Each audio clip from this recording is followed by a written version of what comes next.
Ready? College football is now B1G versus SEC. Down, put. If you ain't listening to All Right Bet with me and Andy St. Clair, you're throwing away money. Ready? All Lions fans drinking that Kool-Aid. Super Bowl. Hey, disagree with me or don't. That's how it works. Hey, disagree with me or don't. That's how it works. I'm your host, Mikey Wilson, like always. My co-host, Andy St. Clair, is on the run, man. He's on the run. Got some things going on.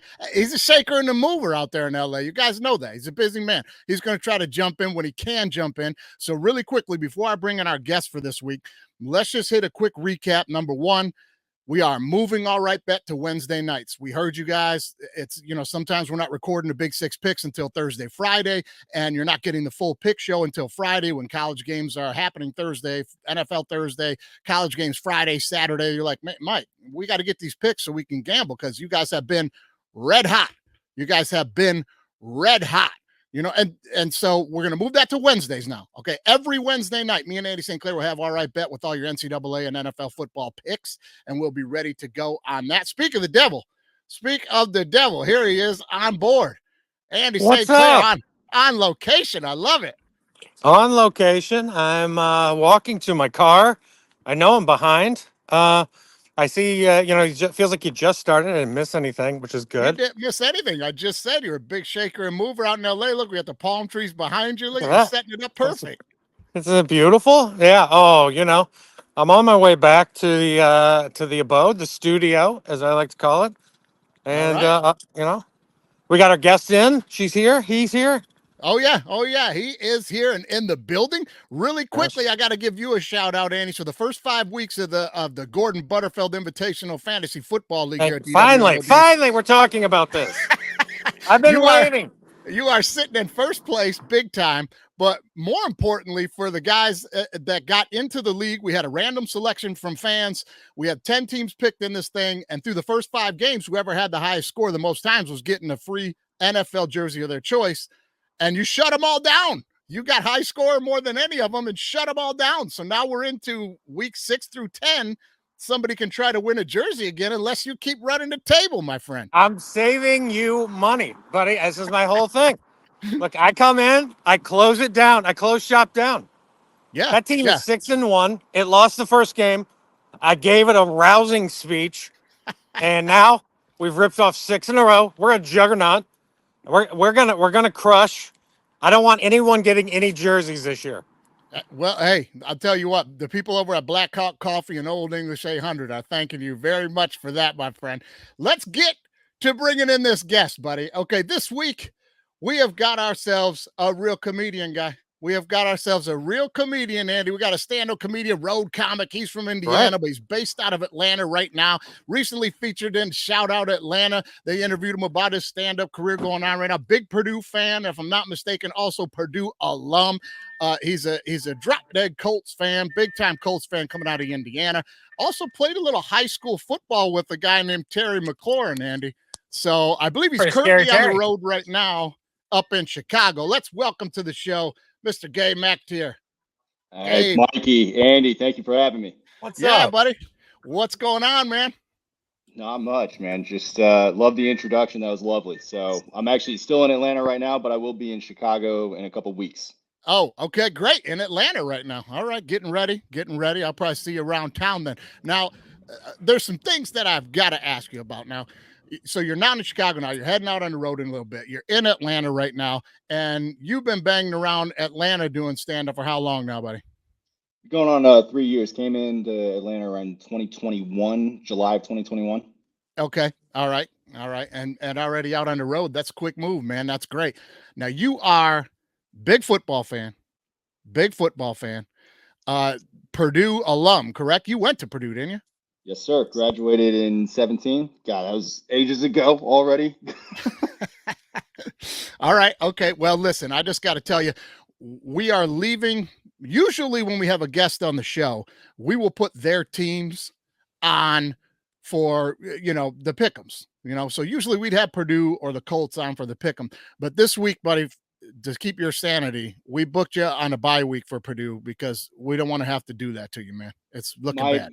my mental health is very appreciative of that move to not include a Purdue pick this weekend. And thank you, because it is a dark, dark season that we are currently having right now. If you have any Purdue fans in your life, please check on them, make sure that they're doing okay, because we're not.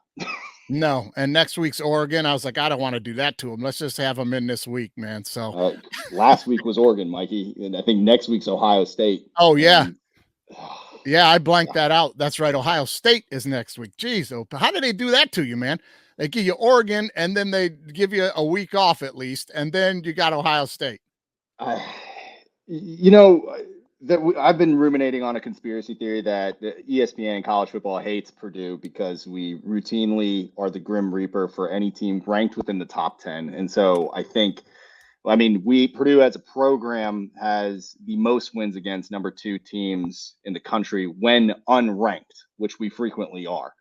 So I think to do that, the NCAA or the Illuminati decided to schedule 4 top 10, top 5 opponents for this season, and it's not looking pretty. So, hey, but you got Purdue basketball though. Purdue basketball is good. Been saying from week 2, about midway through the Notre Dame game, turning to my friends, when's basketball season again? When's that start up? Yeah, right. Well, that's good. You know, Purdue basketball always pretty dominant in the Big Ten. It looks like they're back on the map after last season too. I remember growing up, Glenn Robinson, big dog, like Purdue was always a problem. And it was a little low there, but they're back big time now. You know, they got a new center too. Who's that new tall dude you guys got?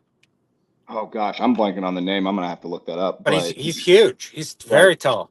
I want to say he's coming from the somewhere on the East Coast, and I'm glad that the rest of the college basketball world is at least shaking in their boots by going like, where does Purdue find these kids? Because I don't know. I always thought that maybe we grew them in a laboratory beneath one of the labs on campus, something. That's what I was hoping. Plug and play for Edey.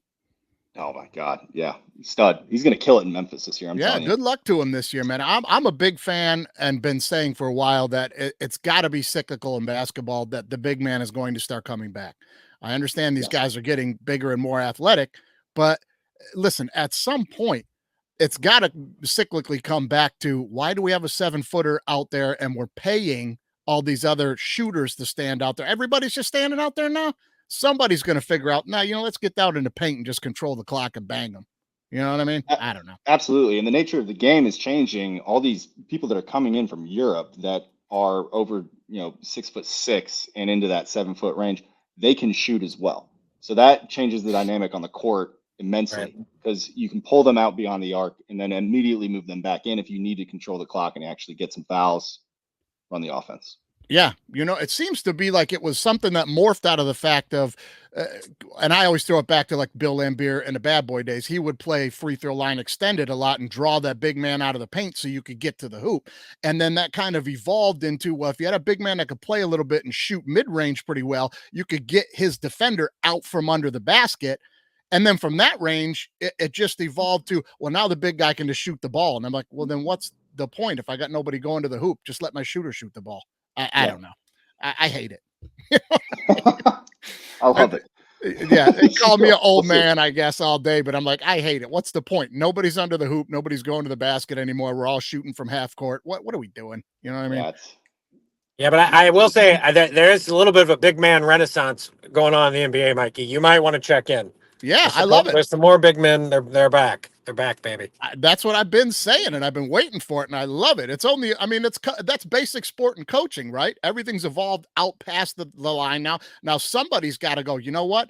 We got to be the first ones to take it back inside, and we can catch them off kilter, right? I mean, hey, you got Matt Painter, head coach of Purdue, to thank for that. He's always been a constant of using big men. It's there. Yeah, I remember watching him in college, man. I'm aging myself here. No, when he was in college, not when I was in college. I was not in college when he was in college, but I remember watching him play at college. But anyway, man, I know you've told me also, even though you're a Purdue guy, you're a huge Indiana fan. So happy for them that they're doing really well, right? I could see it all over your face. Next topic. I don't know what to think of this year. The way way I see it, I'm going Anthony Richardson at quarterback is still a huge question mark.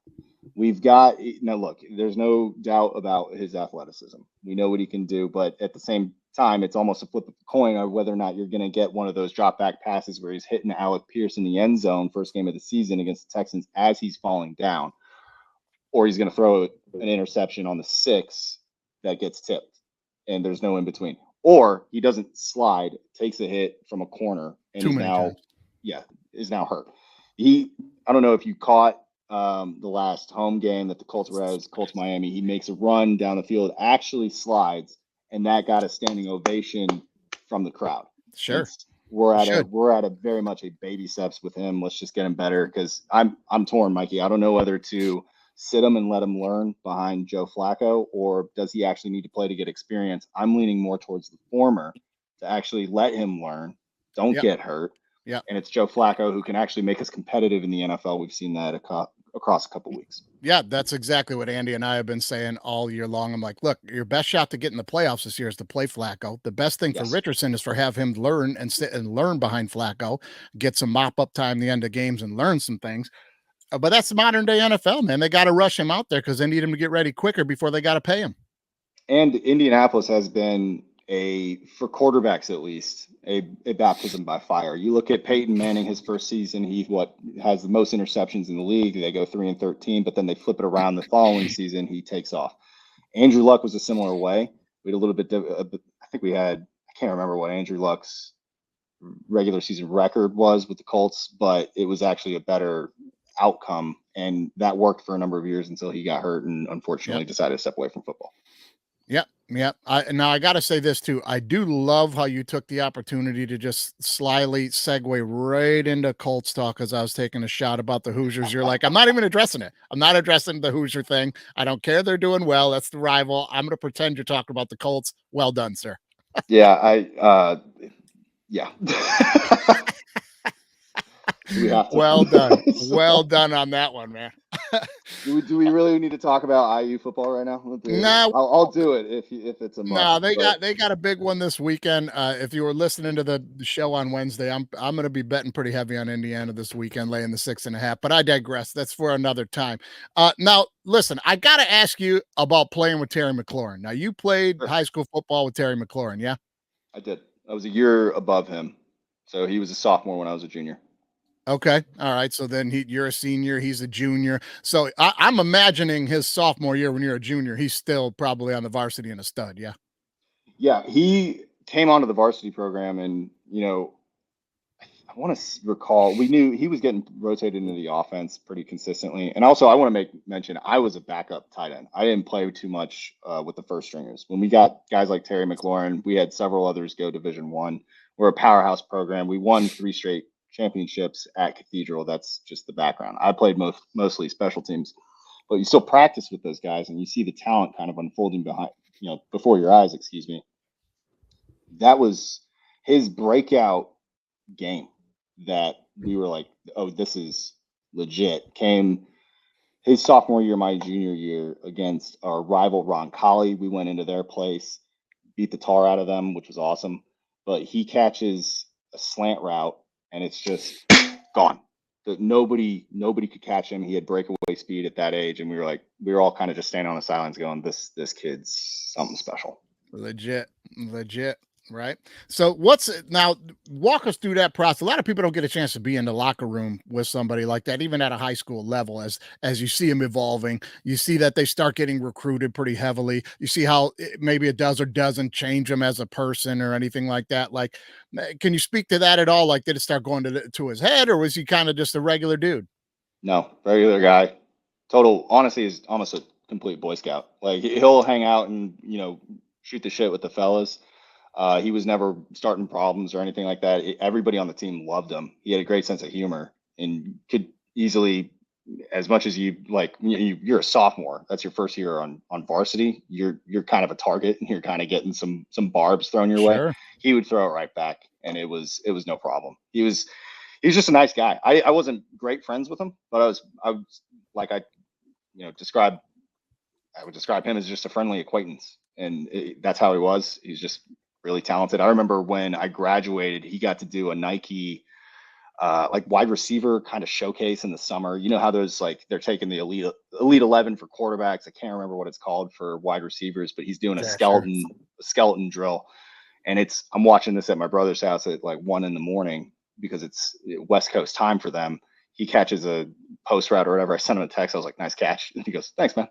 It's like, That's great, man. That's great. Now, what was the craziest like bit of recruiting around him? Because I know from high school and then from my son now going through high school, when I was coaching him out at Calabasas, we had a ton of guys going D1. We had coaches that came by practice every day. I mean, Kirby Smart tried to bring a helicopter over to the high school to come and see one of our guys that wound up at Texas. Like, was the craziest thing that went around maybe practice, somebody coming to see him? Nobody really showed up to practice. The coach that we played for, Coach Rick Strife, who's now the athletic director at Cathedral, he didn't really like a lot of outside noise at practice by any stretch of the imagination. Games is a different story. So you'd look up in the stands and you'd see people with the different university shirts on from time to time.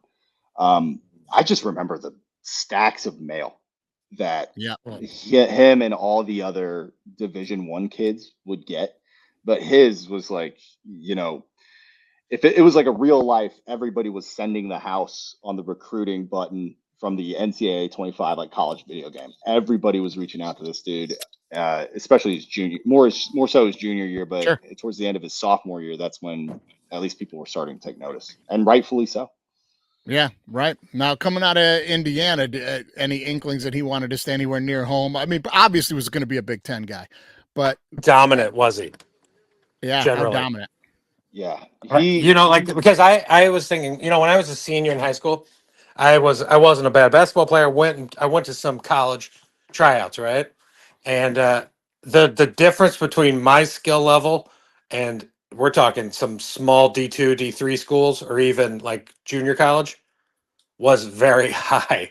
So for a guy like him to go to like Ohio State, like his skill level had to be out of control. He was uncoverable. It was. You could put him in any number of positions, and he's gonna figure it out. There's not really much of a way to put it other than that. It's like, I mean, skill level for me. I was like, he was not bigger. He was not bigger than me at all.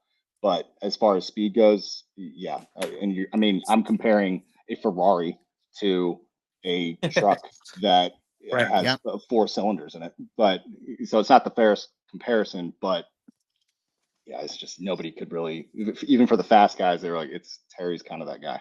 And the best part about Terry too is he can be not only can he take the top off of the defense, but his hands are so good that he can act as one of those possession wide receivers too. Yeah. Right. Now, did he start out at Ohio State and then transfer to Penn State, or he went right to Penn State? No, he was Ohio State and just stayed there. Yeah, the whole time. Well, okay, I had that mixed up then.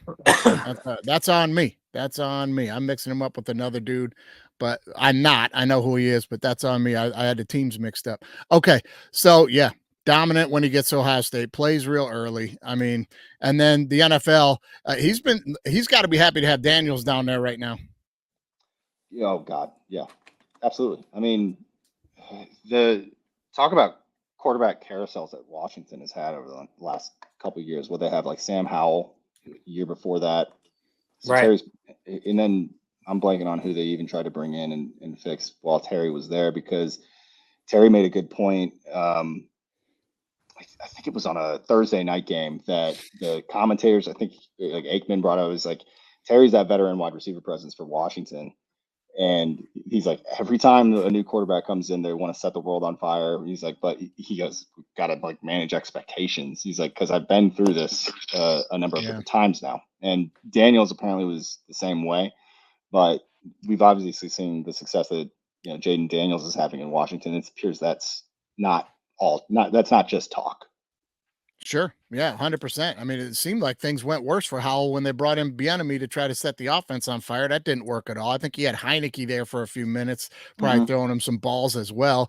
I'm glad to see that like you said, he's such a good dude, and I'm always rooting for good dudes. You know what I mean? So I just, to me, it's a thing where like we see a good dude get a good opportunity, and then he jumps into, the situation. He's got Daniels. Good on him, man. I'm happy for him. Yeah. I also had crossover, Mikey. I don't know if I told you this, but Ted Karras, who plays center for the Bengals, was also at Cathedral. He was a senior when I was a sophomore. Okay. All right. That was awesome. Talk about a good guy. Awesome, man. Like, so good program. A lot of guys coming through there. A lot of good football. Now that obviously leads you to be a lifelong football junkie, probably. Now, I did hear from somewhere that you write a newsletter for your fantasy football team. Yes, I do.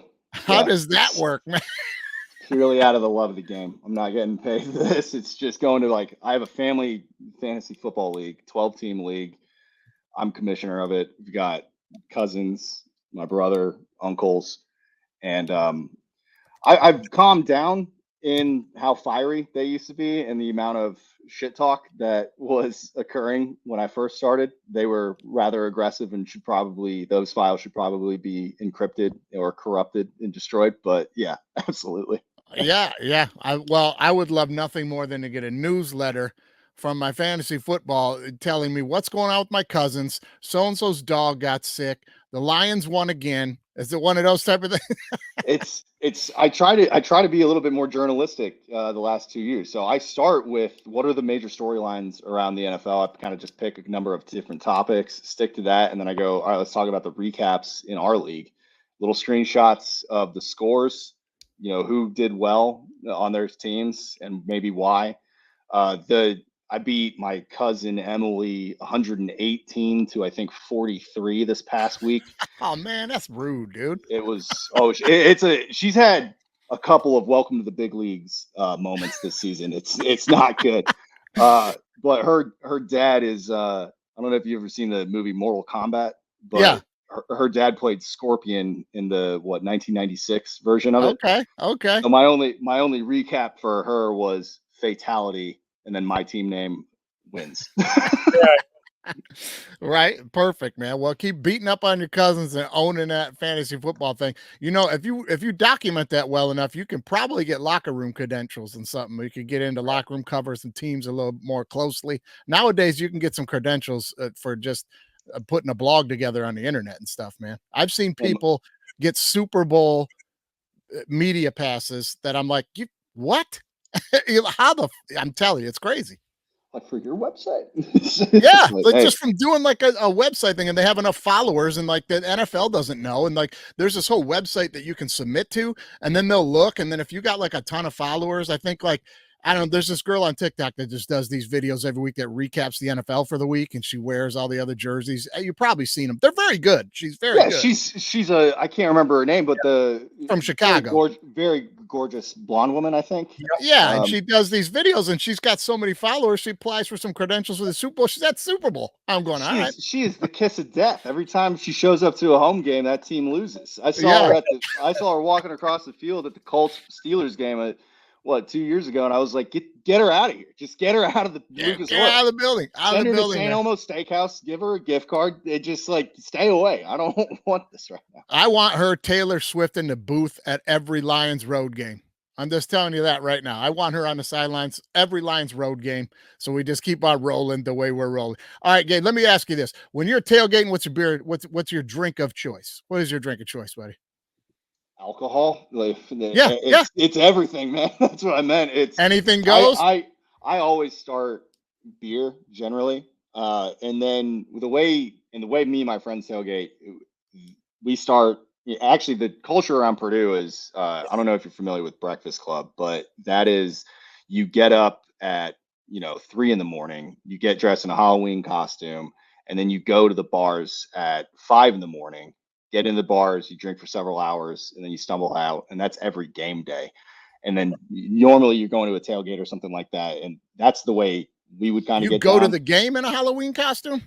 Yeah, some people can make it.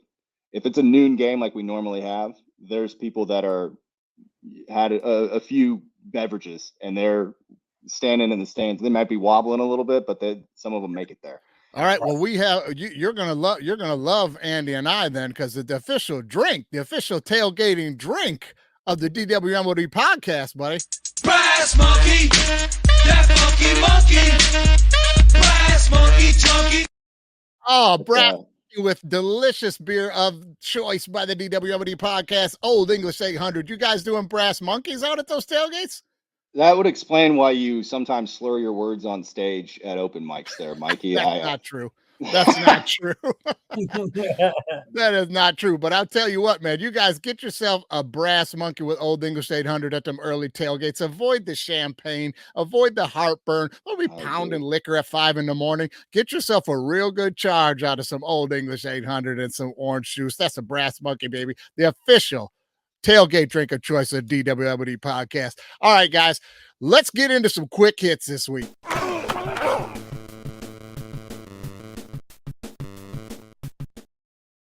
Okay, guys, this week, Kennesaw State. It's their first year in FBS football. They just get Division I FBS football. They have not won a game yet. And on Thursday night, undefeated Liberty, who ESPN is touting as the group of 12 team that could make the group of 5 team that could make the 12-team playoff, comes into town undefeated, playing the worst team in the country, not just their conference, guys, the worst team in the country, and they choke and dump the game. Liberty gets beat 27-24 by Kennesaw State, one of the bigger upsets in the last 20 years, probably in college football. I think they were 24-point dogs. And listen, we got the new producer on the show here, Andy. Kevin is gone. Kevin is gone. Good. We've got Louie in the house now. Louie has got some clips together from this choke job. Let's take a look.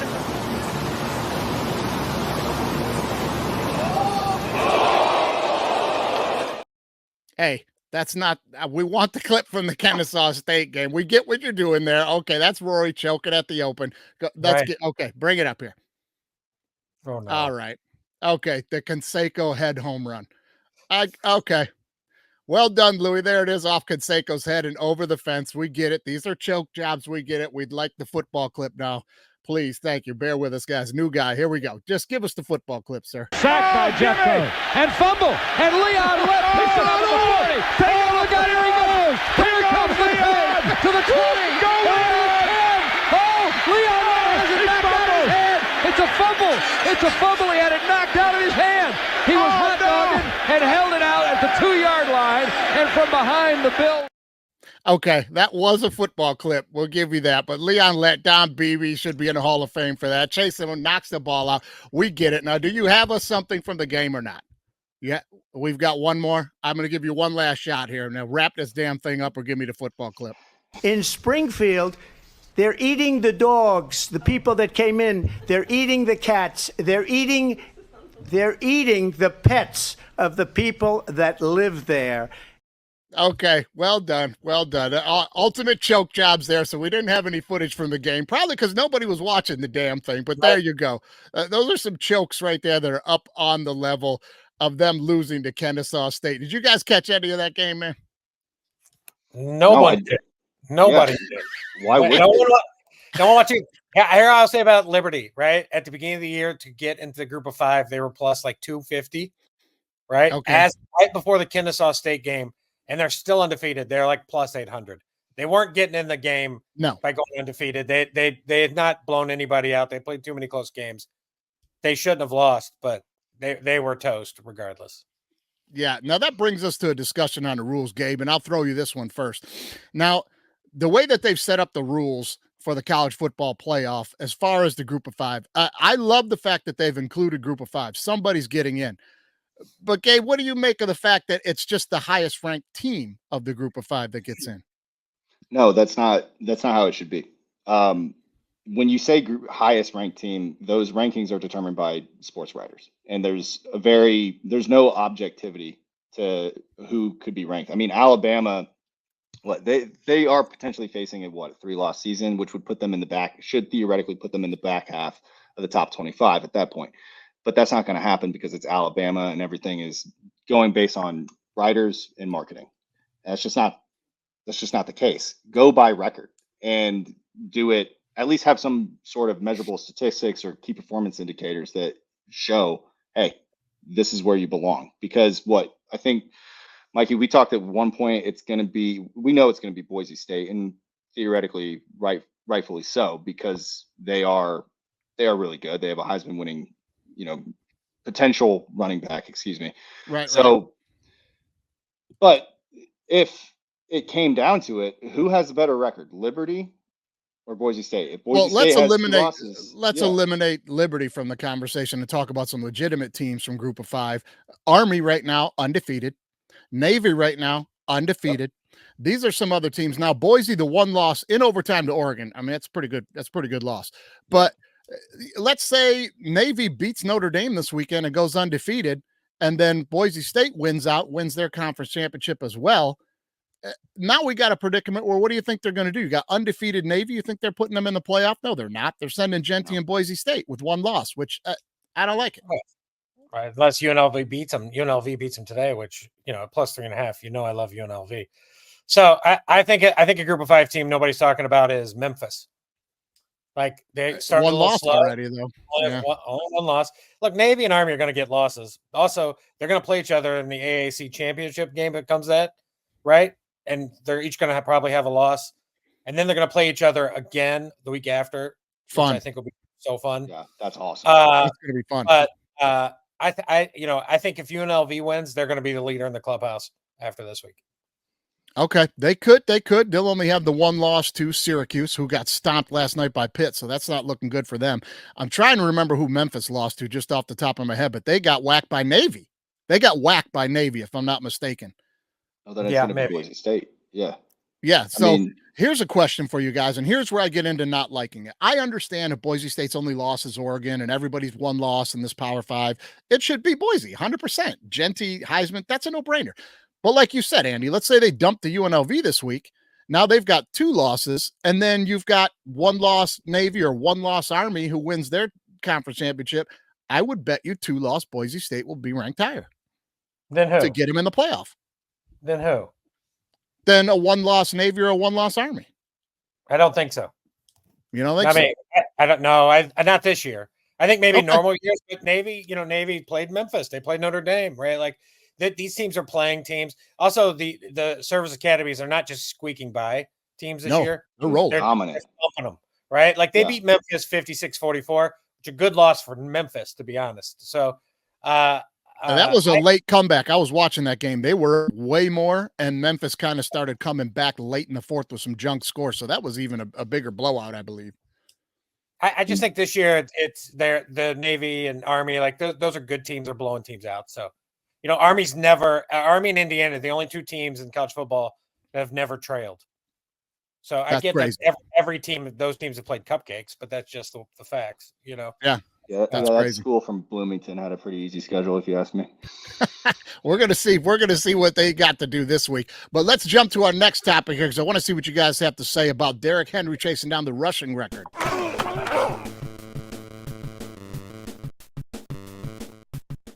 Okay, so right now he is on pace to break the rushing record by I think 5 yards. Right, I think the record is 2,105 by Eric Dickerson, and he's on pace to get 2,115 or something like that. Do you think he's got a shot to break the record, Gabe? I'm looking at their remaining games on the schedule, and I'm going to say yes. I know they've got a tough kind of slate. They play some good teams. Pittsburgh is always kind of, from a defensive standpoint, pretty solid. You've got that AFC North kind of familiar foe. But yeah, why not? It's him and Lamar, and you can take one of them away, but only one, and pick your poison. Yeah, and do you think he's gonna run it down? No, can't stay healthy. He's old, huh? No, it's just like towards the end of the year, the Ravens.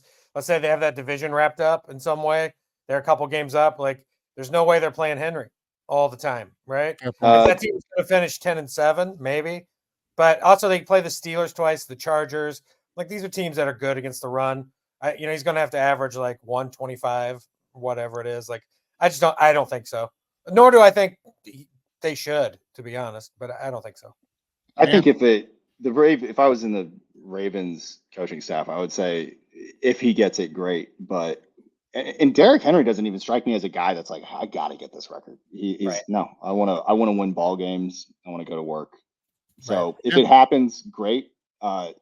even based on their, I'm going to disagree slightly with Andy. Even based on their strength of schedule coming up against those, hard-nosed kind of run-stopping defenses, I still think he could theoretically get it because there's too much on that offense to take away. And once you start focusing, if you take away Derrick Henry even for a little bit, start focusing on other things, they go right back to him and he can bust one. So Yeah. Well, I they better think be careful. I think the greatest gift Derrick Henry is giving the Ravens is will be in the playoffs when the Ravens will be forced to give Derrick Henry the ball because he's Derrick Henry. And when what the Ravens always end up doing in the playoffs is they get a little too cute. They end up trying to throw the ball 100 times and they stop running it. Henry's gift to the Ravens is they will force the Ravens to run the ball. To run the ball. They have to, right? Because they're got going to look at the sidelines and see this monster man just standing there and be like, you should get that guy in the game. 100%. We talked about this a bunch on the show, man. Like Lamar is electric, man. He's the most exciting guy in the league to play. There's no doubt about it. But you can't go into the NFL playoffs with the college mindset of he's the best athlete in the field. I want him to have the ball in his hand on every play, run or throw. That doesn't work in the NFL, man. And now you're right. They're going to be forced to not go into the playoffs and say, okay, now let's ride the star to the Super Bowl. No. Go keep doing what you're doing. Hand it off to Derrick Henry and let Lamar just relax, take the pressure off and play. I think you hit the nail right on the head with that one, man. So they're going to have to take it easy down the stretch. I would say I don't think he's going to get it either, but I'd like to see him get it. I think he's a guy that, when guys break records, you as a fan, you are obviously thinking, do I like this guy or not like this guy? Do I want him to hold the record or another guy to hold the record? And he's a guy that I would love to hold the record. He's a good dude, man. I'd be fine with that. He's he's great. He's great. Incredible. Right. Hey, give me.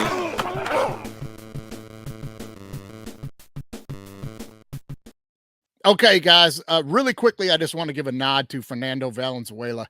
Great Dodgers, great pitcher, passes away. If you're unfamiliar, see the cat, buddy. If you're unfamiliar with Dodger baseball lore and you really don't know, this guy did so much to bridge the gap in the community with LA and what happened there with them building the stadium and moving a lot of people out of there. I'm not going to get deep into it, but there was a lot of hate between the Dodgers and the Hispanic community.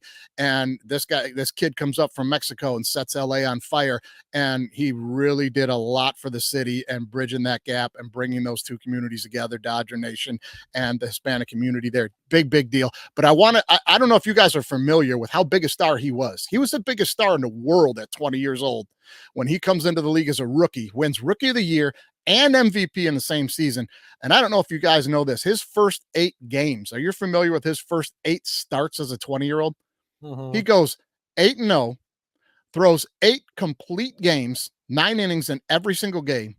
5 of the 8 are complete game shutouts. He only gives up 3 runs in those 9 games. He pitches every inning in them. And he goes 8-0 with a .5 ERA. That's unbelievable. That's unheard of. It's unbelievable. So, tip of the cap, Bill Fernando Valenzuela, man. And rest in peace, my brother. Rest easy.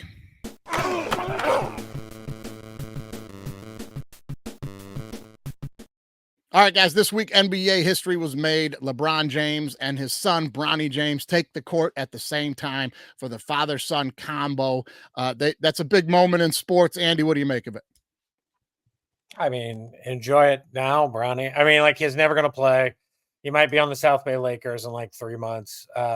It's cool. It's cool for LeBron and, everybody in whatever your job is, the boss, or it gets some benefits, and LeBron's benefit is he got his son $3 or $4 million. Not that he needs it, right? But you don't want him sponging off you his whole life, so right. That's a smart move as a dad. Right. Bronny's a good basketball player. He's not an NBA basketball player. Happy for him, happy that he and LeBron got to have that moment. But I will be shocked if Bronny has a legitimate NBA moment in the next 10 years. Sure. Gabe, what do you think? I've always respected LeBron James or what he's done for the game. I do think it is kind of it's a nepotism move. Sports has always been pretty insulated from nepotism. You have to be able to be good to play. But this is an instance that it has made it to the sports world.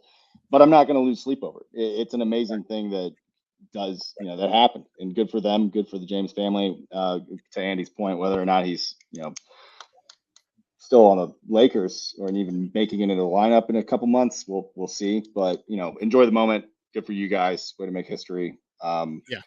Let's move on. Yeah, I'm sure. Like, that's exactly where I'm at with this thing too. I'm like, hey, if I could do that for my kid, I'd do it in a heartbeat. Good for Yeah. you. And if it's just they have the moment, they play together for a couple of games, and the plan is, and then we're going to send him down to the D League and see, how he can develop and things like that. Then I'm completely fine with it. But you know what? It kind of took me back when you watch that game. They had the Griffies there. Did you see that? Yeah. Ken Griffey Sr. and Ken Griffey Jr. are at the game because, they did it as well. So they're there kind of throwing some validity on this thing and being like, hey, this is a great moment in sports. They shared it as well. And that kind of reminded me of being a kid and watching Sesame Street. You learn a lot of lessons on Sesame Street, and this is the one it reminded me of. One of these things is not like the others. One of these things doesn't belong. Can you tell which thing is not like the other by the time I finish this song? All right, guys, you tell me which one of these things is not like the other after these clips. Now, here's the Griffies taking the field when Griffey Sr. is 40 and Griffey Jr. is 19. Here's a clip of these guys playing together in a game at Major League Baseball. Well, he's helping it inch back up there now. Well hit to center field. Devon White going back. Gone! A two-run home run. Griffey Sr. And he can still hit anybody's fastball. The very next batter An instantaneous 2-0 Seattle lead. Look at the young kid. And he hits one well to left center field. Dante Bichette. Back-to-back home runs. What else can these guys do? Now, that's a great moment in sports right there. And we know Junior goes on to be a Hall of Fame. He's a Hall of Fame, one of the greatest to ever roam around center field. We know that. Now, let's take a clip. Let's look at a clip of Bronny's first night in the NBA here, guys. This is not going to go well for Bronny. No, here he is. Drive the hoop. Good look. Missed it. Hey, that's a normal NBA action there. You're going to get a little drive to the hoop here. Got to look, and that's going to be an air ball. That's going to be an air ball there. Here we go. We're looking around. Wide open. Look for the three. There we go, Bronny. Knock that. No. Good Lord, that's a hard brick there. He's looking to get a shot off. This is a pretty good look. He creates a shot here, and it's a good shot. He just can't make the shot. He bricks it pretty hard off the front iron. And here we go. He's going to get his buck. Oh, no. Denied. No points. 1 rebound, I think. So I ask you guys, one of these things doesn't belong in that category of great father-son debuts. I don't know. I thought LeBron would have maybe told him, do not shoot. You are passing the ball. Couldn't do that. You can't go out there and not shoot. I would have thought he would have passed it, and then LeBron would have, all right, now give it back. Right. One of those. I want to ask Louis, was that really from the first game? Because my question is, it sure didn't look like a Lakers court. And Bronny was in the game a lot. I know they played the Timberwolves. What's that? I know they played the Timberwolves, and there was the Laker purple and gold court. And also Bronny was in the game for like 3 minutes. It looked like Bronny had like 7 shots in that preseason. Busted again, Louis. Busted again, Louis. Hey, let's do a little better research next week. You got the team right. But anyway, he's telling me he still didn't get anything. He had 1 rebound in the game. That's true. That footage may not be from the same game, but it is the same. In that game, they were just letting Bronny cook. There's no regular season game where Bronny cooks that much. So that's how I knew it was false. Yeah, there you go, Lou. You told on your damn self. Too many clips of him creating good shots. You told on your damn self. Get out of here. Get that out of here. Well, that'll take us right into our next segment. Knock it off. All right, everyone. Time to do me a favor and knock it off. All right, guys, let's talk a little Jerry Jones. Now, we know he's got his radio show every week. You saw what happened this week on the radio show. He throws McCarthy right under the bus and says, I've been watching the tapes. I don't think we're having good play calls, good play schemes. We're not putting together good plays. McCarthy has no idea, goes to the podium, and they ask him about it. He's like, I didn't even hear any of this, but I wouldn't say the problem is the play schemes or the calls. Anyway, my point here, guys, Jerry Jones is throwing everybody under the bus with what's going wrong there. He keeps saying we have all the talent. We have all the talent. I don't know why we're winning, because he's the GM and he didn't sign any talent at all. Like, he's just throwing everybody else under the bus here. And to me, it just reeks a lot of this. Oh my God. What happened here? Yeah, we're all trying to find the guy who did this and give him a spanking. It's obviously this guy, right? Yes. You know what I mean? It just reminds me of that Tim Robinson sketch. He crashes the hot dog car into the building and then points at everybody else who did this. You did it, Jerry. Am I wrong? Yeah, he had a chance to go get Derrick Henry, and he didn't. Right. Derrick Henry lives in Dallas. Yeah, he brought that up on his show as well. He said, there's no way we could have fit Derrick Henry into our offense. You're out of your mind. Yeah. I don't know. If my advice to Jerry Jones, if you're looking for people to blame, go look in the mirror. Yeah, he's the one that did this. And let me tell you, as a Lions fan, why this reeks so loudly to me of front office fuck this whole thing up. Because I was, Andy, and you know this, and being around Sam will vouch for me on this. I've told him for years, him and I butted heads hard when the Lions were bad, but we had Stafford and Calvin. I was one of the guys screaming, we are going to lose forever. You have $100 million wrapped up into the quarterback and a wide receiver, and no one else on the team can get paid. You gave a big check to a guy that touches the ball 6 times a game at wide receiver, and you put all the money into the quarterback, and the rest of the team sucks. You're not going to win. Cowboys have the same thing going on right now. Lamb got paid. Dak got paid. There's no money. Wait, didn't Zach Martin get paid, though, a year before? The lineman, yeah. Paid a lineman. Yeah, okay. All right. Another Indiana guy. From Indiana, went to Notre Dame. But you gotta Parsons is coming up on a deal. You got Diggs in the secondary going to be coming up on a deal. They got just added nobody. Let me ask you guys this question. As NFL fans, are you really upset about it? Because I think I'm not going to tell Jerry Jones to stop, because I can't stand the Cowboys, and it's all a result of Jerry Jones and that fan base. So I think find a way for Jerry Jones to run and this is kind of an ugly thought, but run the team from beyond the grave. If you got to bring in some extra mediums to keep that decision making going, I say, hey, that's my Jay Cutler rule. That's my Jay Cutler rule. And Andy knows this. When I said for years when he was a quarterback of the Bears, I hope Jay Cutler's a vampire. I hope he lives forever to quarterback the Bears. I hope Jerry Jones is a vampire and will be the GM forever down in Dallas, because Decker reported. Andy, go ahead. It's Jerry's fault, but the Cowboys will be fine. They'll draft Gianti next year from Boise State. They'll go out of their way to take that kid at like 7 or wherever they land. They will make sure they get a running back. Their offense is fine. They got Parsons. They just got to they did a horrible. Jerry did all the wrong things. He hired Zimmer, which is like, Zimmer's fine, but like Zimmer's as old as Jerry, right? Like it's not working. Parsons has been hurt. The Cowboys are only 3-3 guys. It's not like they're imploding. So look, Jerry's to blame for this for sure.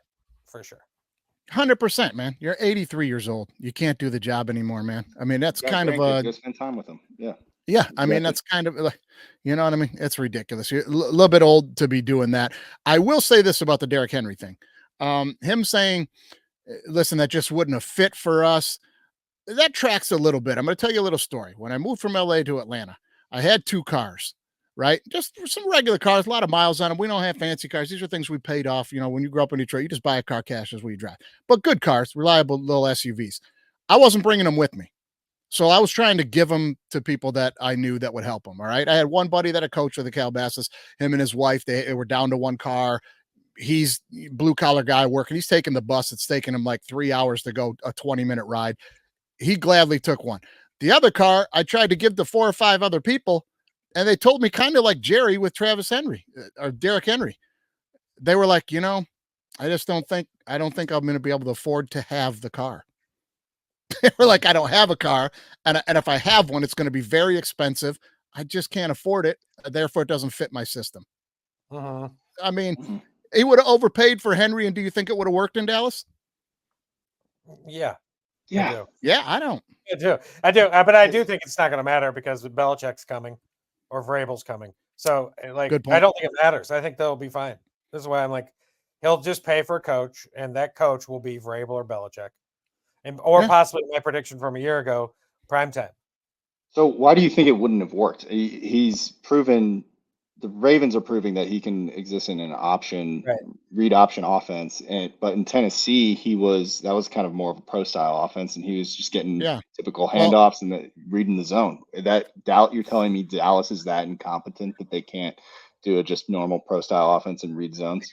that would be exactly my point, Gabe. One team is completely competent and has showed competence from the front office to the sidelines, cohesiveness, and the other one has not. I think it'd be a hot mess down there of who's getting this. Lamb wants the ball, got to force it to him.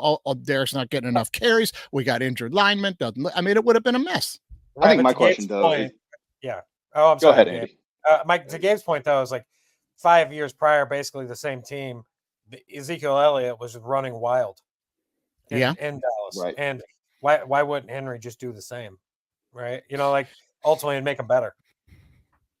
Yeah, I don't know. They're not as good up front either, but They're not. Henry's Henry though. part of me also thinks Derrick Henry is too smart to. He said he wanted to go to Dallas. Do we really know that? I get that he lives there, but do you really want to step into the madness that is Jerry's world? Jack your price up. Yep. No, I agree with you guys. I agree with you. Let's get to this last knock it off point. All right, everyone. Time to do me a favor and knock it off. We'll be quick on this one, guys. Tua is off of the 4-week IR whatever list that he was on. Still waiting to see if he clears concussion protocol in time to start on Sunday. He cleared They today. think he cleared today. There it is. He's going to clear on Friday afternoon, and he's going to play this Sunday. Please stop this. Like, you know what I mean? Stop this. I can't listen. He's a grown man. I will say this, and I'll turn it over to you guys. He's a grown man. It's his choice. I am not saying the league should step in and tell him he cannot play. That's bullshit. He can do whatever he wants. And clearly, there's probably something in his contract about these concussions where he's going to get paid or not get paid. He's coming back. That's up to him. I'm just saying, I don't want to watch it anymore, man. I mean, every time he gets hit above the shoulders, he looks like a kid that went down at an electronic music festival, man. It looks bad. I don't want to see it anymore. What do you think, Gabe? Yeah, no, I get it. It's your decision. If you want to play football, you can. You're a grown man. Accept the consequences. But unfortunately, these consequences are pretty sizable. It's just unfortunate because I'm willing to bet there were a lot of people in the media that were saying, Tua, do not do this.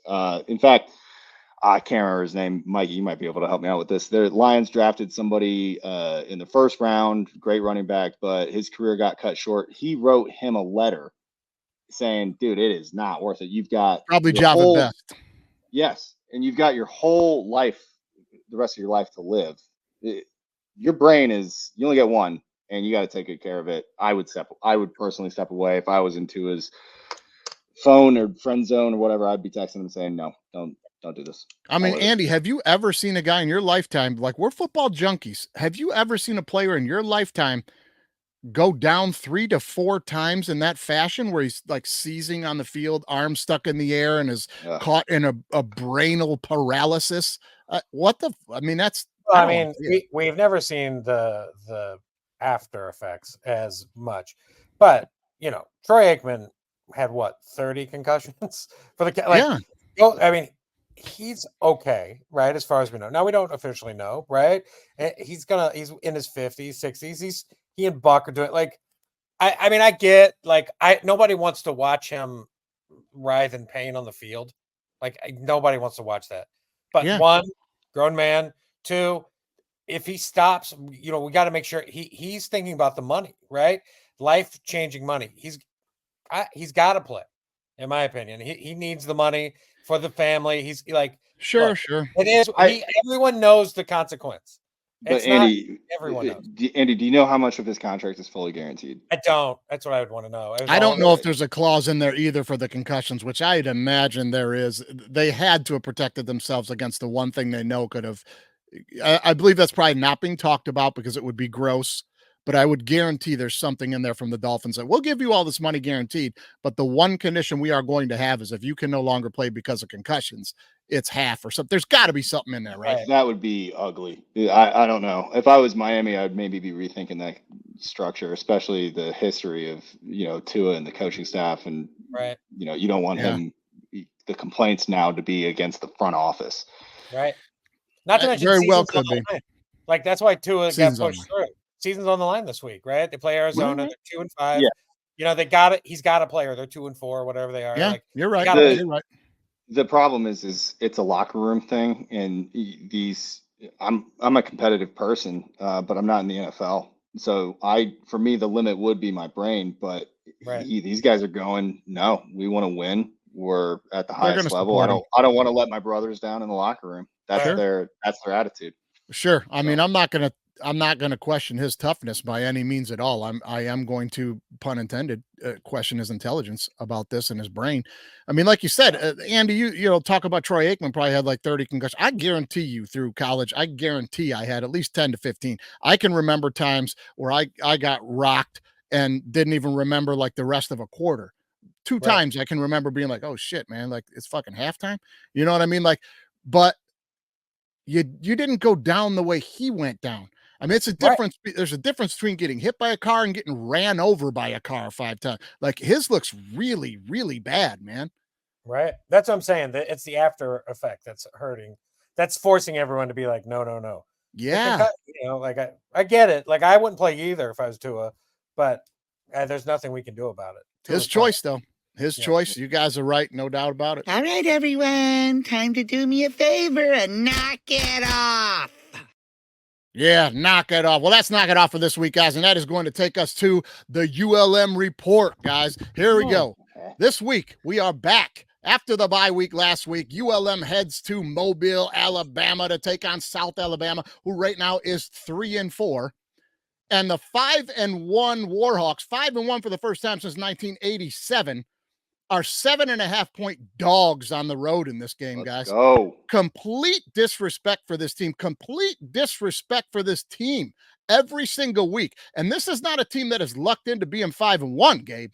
Andy knows. I'm telling you right now, this is a team who has already beat the 2-time reigning Sun Belt champions, Troy, at Troy on the road, beat them. And then they beat James Madison at home, and James Madison was the team ESPN was heralding to rival Boise to get into the 12-team playoff. We knocked them off at home. Our only loss on the season is to number 1 Texas at Texas, and we're 7.5-point dogs going into this game. We have the number 1 defense in the Sun Belt, and this week we're going against the number 2 offense in the Sun Belt, ran by Major Applewhite, who I believe is the coach down there, South Alabama. Listen, let's go Warhawks. Let's go down to Mobile this weekend, fellas. Punch them right in the mouth. Get that 6th game to get to a bowl game. Let's go. Kiss my ass, college football. That's what I'm saying. I'm saying let's go from the standpoint of cheering on ULM. Look, always better to be the underdog. Take it from a Purdue guy. You get to go in and you get to shock the world. So 7.5-point dogs. Kiss my ass right now. I hope we just run a it number. up. It's just a number. It's just a number. All right. Hey, let's go Warhawks. We'll see how it goes this weekend. I'll be on the road. I'll be at the game. But hey, that's going to take us to a spot where we got to pay a few bills. Now, Gabe, I don't know if you're familiar, but we've got Gordon Butterfield, former minor league baseball Hall of Fame announcer. He spent some time with the Fort Wayne Tin Caps, I believe, too, from your neck of the woods for a little while up there in Fort Wayne. He's on the call. This is how it works. Hey, you guys want to add on DWMOD? We're looking for your best fail video. Send it to us. Tell us you want an ad. And this is what Gordon does on just, let's see what just happened. Oh, what just happened? What just happened is brought to you by Black Hawk Coffee. Start your day off with Black Hawk Coffee and you'll be flying high and landing right on time. That's Black Hawk Coffee, a Colombian bean company. It's Eddie Wingo's on the coffee run and bang! Oh my, he biffed it. He had lust in his eyes like the Hulkster. Let's take a look and see what went wrong. Look like smooth sailing for the shopping mall legend as Tanner Bixby tries to steal this high five, but Teddy wants to take a peek at Tanner's precious cargo. That's a bad idea. He's gonna go down and sploosh. Exxon Valdez is run ashore at the shopping mall parking lot. Black gold everywhere. One more time for the shopping mall legend and the fanboy, and you can see him peek and bang! Oh my, looks like mall security finally gets their white whale. Oh, what just happened? Oh, Gordon going hard on him. I got a couple thoughts on that one. I love it. Did I hear Gordon say he had lust in his eyes like Hulk Hogan? Which is lust in his kind of a eyes deep like the cut. Hulk. So the Macho Man tells Hogan, I believe. Yeah. When he's looking at Elizabeth, right? Oh, yeah. Also, Gordon makes that guy out to be a pedophile, for sure. Well, no doubt. I don't know if they're both 16. I don't know. Hey, Gordon, can you enunciate the word hawk? Hawk. Yeah. That's all I'm saying. No way, man. That's how those guys do it, man. They do their Also, thing. Black Hawk coffee that just looks like it's just like diner coffee. Those black diner coffee. That's delicious coffee for the everyday man. We are hawking Black Hawk coffee over here, and we are loving it. I love that he said the Exxon Valdez crashes in the mall parking lot. Black gold everywhere. Deep dive, Gordon. Well done, sir. And that's going to take us into the Big Six Picks, guys. That's what we're doing every week. Big Six Picks brought to you by the official beer choice of the DWMOD podcast. That's Old English 800. And let's get to it, guys. So this week, college football, game number 1. We'll start with you, Gabe. On game number 1, we've got number 12, Notre Dame, taking on number 24, Navy. Notre Dame laying 13.5. The over-under 51.5. Who do you like? This pick is purely emotional. I cannot stand Notre Dame. I hate the Fighting Irish. I've also got 2 cousins that graduated from the Naval Academy, but luckily they've got a good enough ball club to actually back up some solid football play. I'm actually going to take Navy at 3.5, and I'll take the under 51.5. All right, Navy and the under for Gabe. Andy, where are you? I will also be on Navy, mainly because Notre Dame tends to, these sort of teams kind of sneak up Northern Illinois. It's like they just kind of sneak up on Notre Dame. Like history tells me that. It's not even just this year. Like this coach Freeman, like that kind of happens. I do think if that's going to cover, I do think it's an over. I don't see like if Notre Dame's going to cover the points, I think it's an under. If Navy's going to cover, I think it scores like 44, 41, 48, 42. But here's the other free one I'm gonna throw out there. I'm gonna throw this bet out there too. So give me the over Notre and Navy, but you really want to get crazy. Look up Blake Horvath. That's the quarterback for Navy. Sure. Look up his Heisman odds. And I think they're like 70, 60, 70, 80 to 1. No shit, really? If he wins, if Navy wins, and then Navy kind of runs the table and they keep putting up all these points, like I think that dude has got like 40 touchdowns, something insane, like why not take a long shot, and why not take in a normal year, in a normal Heisman year, like last year, Jaden Daniels was winning after like week 3. Like there's some normal years, right? It Heisman voting, like to me, Heisman, when you're betting on the Heisman, and I'm just going on a rant, I'm sorry, but when you're betting on the Heisman, it's a lot like Oscar season. It's not the start, it's the ending, right? It's the last month. It's November. It's a win here the last week in October. Who gets a win? Who gets their team maybe in the playoffs? The quarterback for Navy is going to be sitting there at 60, 70, 80 to 1 right now. If they win, that's going down. I'm not saying he's going to win, but I like holding a ticket that's like 60 to 1. I love a $5 bet on a long shot odd like that, Andy, and I like everything you're saying right now. And you guys also take into consideration your people that are listening right now and saying that, yeah, but they don't throw the ball enough for him to win. This kid throws the ball more than Navy ever has. He's through 6 weeks, 7 weeks here. I think he's got 140, 150. They're throwing almost 10, 11 passes a game when they normally would throw 2 or 3. So there's going to be some games coming up where he's going to have to throw Notre Dame maybe 18, 20 times. So that helps your point right there. I will touch on 2 other things you said with my pick. Okay. I do like Notre Dame in this spot because of the Northern Illinois game. All right. I'll be rooting like hell for Navy, and I've got Navy in a bunch of teasers. I'll be rooting like hell for them. But for the contest, I am going to take Notre Dame, laying the 13.5, because you're giving me the hook. It's not going to be 14. They already dumped the game to Northern Illinois. You ain't sneaking up on a team twice in the season. They're playing better football the last couple of weeks. And I will agree with you 100%, though. If I'm taking Notre Dame, then I have got to take the under.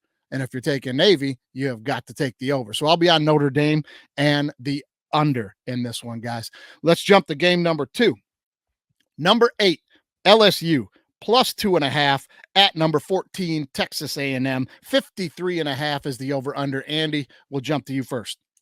Big spot for A&M, right? They play all their tough games at home, right? I think to me the after this game, the most important game for A&M is the very last one, which will now probably matter, right? Because it's Texas. So I look, LSU to me is like the team that no one's talking about. Look, they dumped the game to USC at the beginning of the year, in Vegas. Ultimately they probably should have won that game. They just got outscored because everybody knows you only want to take Lincoln Riley when he's an underdog, and Lincoln Riley was an underdog. So this is a tough game for me. I like this TAMU team. I like the coach, but I think they're going to make it hard on the committee. And by doing that, I believe they have to lose the LSU here. So, and then they're going to beat Texas in the last game of the year. And that is what will make it hard on the committee. So I'm going to take LSU. I liked what I saw last week, by the way, from LSU when they went into a team I thought they were going to straight up lose to. And they smacked a bad Arkansas team. And what was the over under? 53.5. It was so high. But I'll take the over. Okay, LSU and the over. Gabe, how about you? I'm taking the over on that. I'm going to take Texas A&M though. They're at home. I think the defense for Texas A&M is going to be more consistent and actually kind of throw some wrenches into what LSU does. I think if LSU gets into obvious passing downs, Texas A&M, that's a Texas A&M advantage. So I'm going to go with the kind of the team with the stronger defense. You're at home. I like Texas A&M. Okay. All right. This is probably going to be the best game of the week, guys. Both of these teams are playing really well right now. A&M also started out a little flat, like to Andy's point about LSU, and both of these teams have revved it up. I hate Brian Kelly. I'll be rooting like hell for A&M, but for this contest, I am going to take LSU. They just look like the better football team. Andy, I was on them heavy last week against Arkansas, and that paid off for me. They are looking a lot better. I'm going to take LSU and the over. I'll be with Andy on that one. Let's jump to the third game here. Number 20, Illinois is plus 21.5 at number 1, Oregon. 54.5 is the over under here, guys. I'll go first on this one. I'm going against the grain here. I'm taking a shot and I'm throwing a dart here. I am going to take Illinois and the over. Now, I know those things don't even coordinate with how you should pick this game. If you're taking Illinois, you should take the under. But here's what I'm going to say. I don't expect Illinois to win the game. If you think Illinois is going to win the game, you got to take the under. I don't think they're going to win the game, but I think they slow it down enough and grind the football enough so that they stay within the 21.5. Again, you're giving me the hook. 3 touchdowns. I got the hook at the half point. Give me Illinois and the over. Andy, tell me I'm crazy. Go ahead. You're crazy. These games pop up. And like Illinois sucks. And I've been on them. They've been bad. They've just the problem is the teams they've played have been trash, right? And it fooled us all. Eastern Illinois, Kansas has already lost like 5 games. Central Michigan, Nebraska got beat by like 40, 50 at Indiana. They lost to Penn State by 14. Penn State, not a real offensive juggernaut. Look, Dan Lanning, that's why I took him to beat Ohio State. So I'm going to take him again. Dan Lanning over Burt Bielema times 10, right? Dan Lanning playing chess. Bielema is playing like not even checkers. So give me the 21.5 in Oregon. If it was in Illinois, maybe you could convince me to get on Illinois, but this kind of feels like a 42-10, 49-17. Like it just feels like, look, Oregon pops its head out occasionally and plays big time football, right? They're not doing that all year. They're squeaking by Idaho. Like they don't need to blow teams out. So, but this is gonna be one of those games. I think they pop their head out, and I'm gonna take Oregon in the over. Okay, Andy's going to take Oregon and the over. Now, I will say this before I turn it over to you, Gabe. Just one more point I'm going to make is kind of why I'm going to take Illinois in this game is because teams that run the football and stick to that plan can slow Oregon down. Boise State took them into overtime doing that. Ohio State lost that game because they had two of the best running backs in the country, and they didn't bother using them enough. They wanted to be in a shootout. Bad move. I'm going to turn it over to you, Gabe. What do you think? Yeah, you mentioned your previous experience with head trauma from your days of football, and I recommend you go see a doctor because this is insane. You're out of your mind. I don't care. Oregon, I'm taking Oregon, and I'm going to go ahead and take the over as well. The only way I think Illinois will put up some points, but did you not watch Purdue almost upset Illinois in Champaign? I'm going, no, this is a beatable squad, and Oregon has, I think, proven to not fall victim to trap games by any stretch of the imagination. And what time is the game, too, on Saturday? That I don't know. I don't know. I'm guessing it's afternoon. Doesn't really matter. I'm going to go ahead and, if it's a night game, too, especially fans are amped up. Illinois, Oregon's got a lot to prove. I think Illinois is a good kind of ranked squad to beat up on, unfortunately. Brett Bielema also, too. Is it Brett or Bert? I think it's Brett. Is it Brett? I don't know. Who knows? BB. They just call him BB, man. He made a boneheaded decision against Purdue to go for two. They got a penalty that sent him back to the 20, and then he still went for it and did not get it. So I question some of his coaching decisions based on that alone. I know I get it. You want to be aggressive. Maybe learn when to be aggressive. Game's at 12:30, by the way. 12:30. Okay. Also, Purdue drops 49. If Purdue dropped 49 on this vaunted Illinois defense, Illinois is going to drop 312. Well, that's bad news for Gabe's Purdue Boilermakers that their one shot at that upset they get every year. They blew it in overtime. And Illinois came away with that game. Now, just to recap before we get to the NFL, guys, the dude with the head trauma is in first place in this contest at 24-12. Okay, 24-12. Andy, good week last week. Took over the guest picker. You taking them over. You are up into second place now at 19-17 on the season. You are even on the over-under. I am -9 on the over-under, but that's just the tiebreaker, and we know I'm bad at over-unders. It's all about who wins. Gabe, guest picker, is now one game behind Andy at 18-18, but +7 on the over-unders. The guest pickers are killing us on the over-unders, but Grant went 0-6 last week and let you right back in the door, Andy. So here we go. I got to try to keep you at bay. Let's get to the NFL. I told you I had to heat up. You called it, man, and you are. Let's get to the NFL. Game number 1, Bills -3 at Seattle. The over-under 46.5. Gabe, take it. I'm going Bills, and I'm going to take the under. I think Metcalf is out. I think the Bills can stop the run. I think they can get after Geno Smith and the quarterback. Okay. All right. I like it. Andy, what do you think? I'm also on the Bills at 3, and I'm also on the under, and I'm on the under for a few reasons. I love the under in this game. One is the weather. You'll look at just Google Seattle weather on Sunday. It's going to be raining, and it's 60-70% chance of rain. The other is, the Seahawks coach used to be the coach at the Ravens. Do you think by chance he maybe talked to the Ravens this week and said, hey, you guys held the Bills down to 10 points. What did you do? Or do you think you watched the video of the Ravens? Yeah, I do. I think that's what happened. So I think, also DK being out, as Gabe said, is a big deal. It takes away the big play opportunity. So it's going to be a lot of running, dink and dunk all over the field. I think that's going to, and I think the Bills will love to play that style of a football game. I think the Bills they'll run it. They got their tight end Dalton, who's hurt. They're going to work Cooper in. The Bills will play the exact same style. If it gets to 3.5, I would take Seattle, by the way, give me the hook. But if it's just sitting at 3, I'll take the Bills and I'll take the under.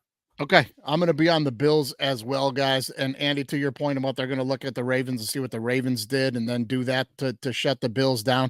Look, I can try to dress up like Matthew McConaughey all I want. I'm not going to be Matthew McConaughey.